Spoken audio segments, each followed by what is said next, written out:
America এবং ইরানের মধ্যে এখনকার যে সময়টা যাইতেছে সেটা খুবই খুবই জঘন্যভাবে খারাপ সময় যাইতেছে, এবং আমেরিকা চাইতেছে যে ইরানকে হয় পরমাণু শূন্য হতে হবে, আর না হয় আমেরিকা ইরান এর উপর হামলা করবে।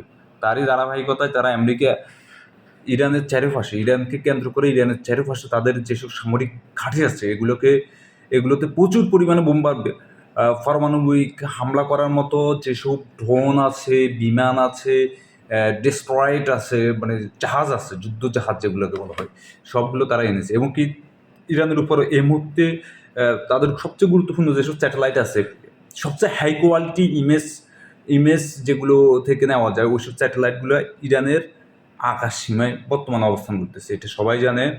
ইভেন এখানে সম্পূর্ণটা যে আমেরিকা কলকাঠি নাড়ছে এমনটা না, এখানে আমেরিকার উপরে কলকাঠি নাড়া হচ্ছে ইসরায়েল। তো এখন ইরান কি করতেছে?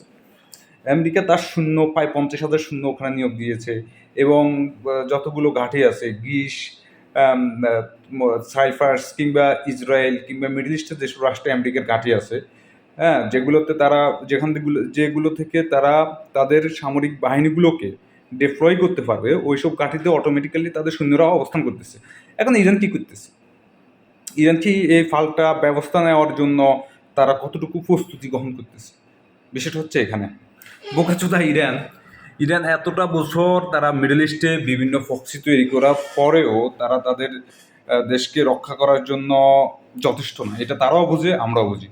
তবে আমি বোকাচোদা এই কারণে বলছি যে তারা জানে যে তাদের শত্রু হচ্ছে পৃথিবীর সবচাইতে শক্তিশালী রাষ্ট্র আমেরিকা। শুধু শক্তিশালী নয়, খুবই জঘন্য রাষ্ট্র আমেরিকা। তাহলে এই জঘন্য রাষ্ট্রের বিরুদ্ধে তাদেরকে লড়াই করতে হবে টুডে অর টুমোরো। আজ থেকে 40 বছর আগে ইসলামিক বিপ্লব হওয়ার পর থেকে তাদের চিন্তাভাবনা তাদের রাষ্ট্রকে টিকায় রাখার জন্য, এবং খোমেনি বা তাদের প্রধান ধর্মীয় নেতা যিনি, ওনার নির্দিষ্ট ওনার কার্যক্রমগুলো করে থাকেন। এই যে শুধুমাত্র যে ধর্মীয় চিন্তাভাবনা থাকলে যে সম্ভব না, ধর্মীয় চিন্তাভাবনার বাইরে গিয়েও আপনাকে মাঝে মাঝে চিন্তা করতে হবে দেশের জন্য, বর্তমান বিশ্বের পরিস্থিতি অনুযায়ী। সেটা ইরান আমি মনে করি করতে পারে না। তারা তো তাদের দরকার ছিল, প্রথম টার্গেট ছিল পারমাণবিক বোমা। তারা যে যবে থেকে পারমাণবিক বোমার কার্যক্রম, অর্থাৎ জো বাইডেনের আমলে, হ্যাঁ, যে 5 বছর খাইছে, বা বিশেষ করে প্রথম ডোনাল্ড ট্রাম্প যে সময় ট্রাম্প ক্ষমতায় এসেছিল, তখন তাদের উপরে ডোনাল্ড ট্রাম্পের যে মনোভাব, যে নীতি, হ্যাঁ, তারা যে বিশ্ব যে 5টা শক্তি মিলে তাদের সাথে একটা চুক্তি করছিল, ওই চুক্তি থেকে যখন আমেরিকা বের হয়ে গেছিল, তখনই ইরানের দরকার ছিল একেবারে, মানে তাদের সর্বশক্তি দিয়ে একটা পারমাণবিক বোমা, মানে পরমাণু বোমা যত কিছু হোক, পরমাণু বোমা তৈরি করার জন্য উত্তম সময়। আমেরিকা যেহেতু বের হয়ে গেছে, আর উত্তম সময় আমি ওইটা বলি না, মানে ওই সময়টায় যে সময় ডোনাল্ড ট্রাম্প ছিল, আমেরিকা বের হয়ে গেছে, ওই সময়টা নয়। যে সময়টায় জো বাইডেন ক্ষমতায় এসেছিল এবং রাশিয়া এবং ইউক্রেন যুদ্ধ শুরু হয়েছে, একটা তারও কিছু বছর পরে ফিলিস্তিন এবং ইসরায়েলের মধ্যে যে সময়টা যুদ্ধটা শুরু হয়েছে, আমেরিকার মূল ফোকাস ছিল ওই জায়গাগুলোতে। ওই সময় ইরান পরমাণু বোমা বানানোর জন্য সবচেয়ে উত্তম সময় ছিল, কিন্তু বোকাচোদা ইরান ওইটা করে নাই।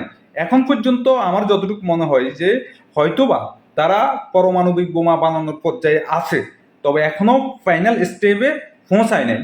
যেটা আমেরিকা নয়, ইসরায়েলি গোয়েন্দা সংস্থা মোসাদ এবং আমেরিকার গোয়েন্দা সংস্থা হয়তোবা যৌথভাবে এটা জানতে পেরেছে, এবং ডোনাল্ড ট্রাম্পকে অবহিত করার পরে ডোনাল্ড ট্রাম্প এবং ইসরায়েল মূলত হচ্ছে যে আগে থেকে চাইতেছে যে ইরানের উপর অ্যাটাক করে ইরানের পারমাণবিক যেসব চুল্লি আছে এগুলোকে ধ্বংস করে দেওয়ার জন্য, কিন্তু ইরান জেনেও না জানা মতো ছিল, যার কারণে এখন এই পরিস্থিতি হচ্ছে।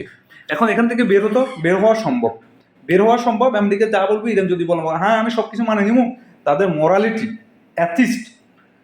অ্যাথিস্টের জায়গা থেকে তারা যদি পা চাটা হয়ে যায় আমেরিকা যা বলবে সব মেনে নেব, তাহলে এই হামলার ঠেকানো সম্ভব।